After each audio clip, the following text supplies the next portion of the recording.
సెప్టెంబర్లో అనుకుంటా కదా జిఎస్టీ 2.0 అంతే పండగ చేసుకోమన్నారు.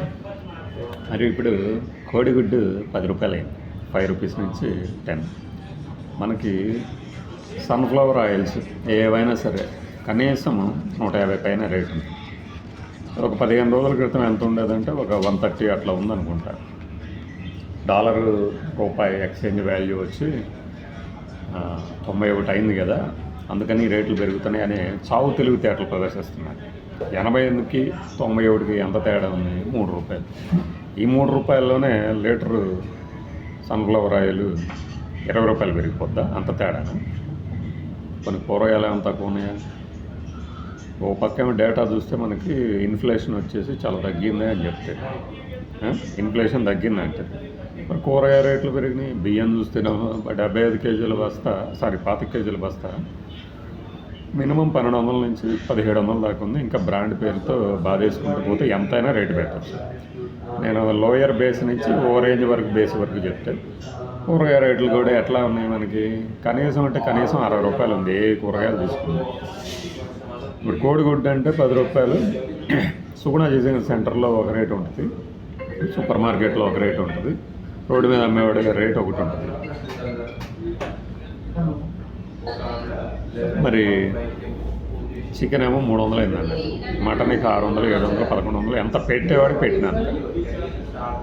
ఆయిల్ రేట్ ఇలా ఉంది, 150 దాటింది. కందిపప్పు 140 దాకా ఉంది.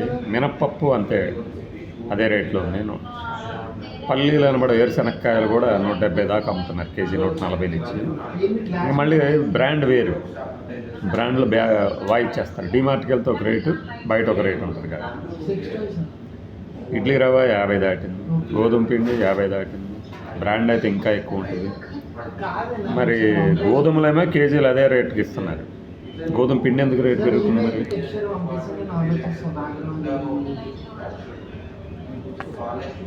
ఇంకా ఏది మనకి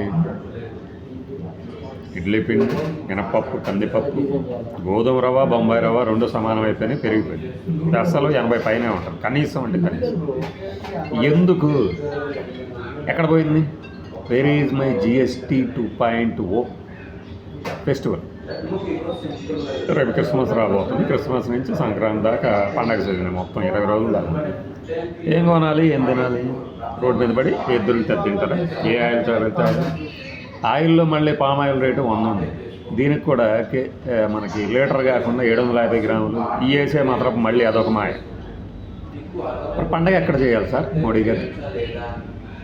కర్నూలులో అవగాహన ర్యాలీ కూడా చేసింది పవన్ కళ్యాణ్ గారితో కలిసి. అదేమైంది మరి?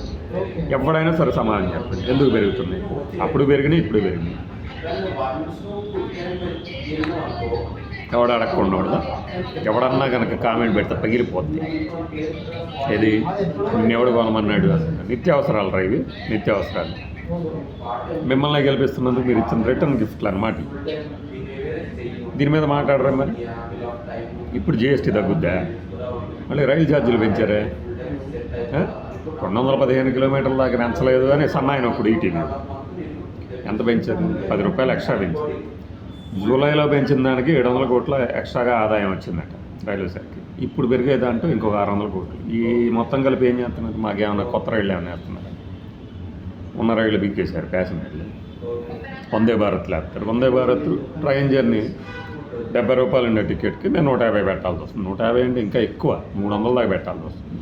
ఎవరికి కావాలి వందే భారత్? మరి నీకు అక్కర్లేకపోతే ఎవరికి అక్కర్లేదా? నీకు ప్యాసింజర్ అక్కర్లేకపోతే ఎవరికి అక్కర్లేదా? ప్యాసింజర్ రైళ్ళని ఎత్తిపడేసేది మళ్ళీ ఒక పనికి మాలిన ధర్మవరం ప్యాసింజర్లు ఏది నరకం చూపించే మాత్రం కంటిన్యూ చేస్తారు. ఇది జిఎస్టీ 2.0 పండగ అయిపోయిందిగా. బీహార్ చెప్పాంగా మనం ముందే, కళ్ళ ముందు కనపడిందా లేదా సత్యం? బోధపడలే అని బాలకృష్ణలాగా.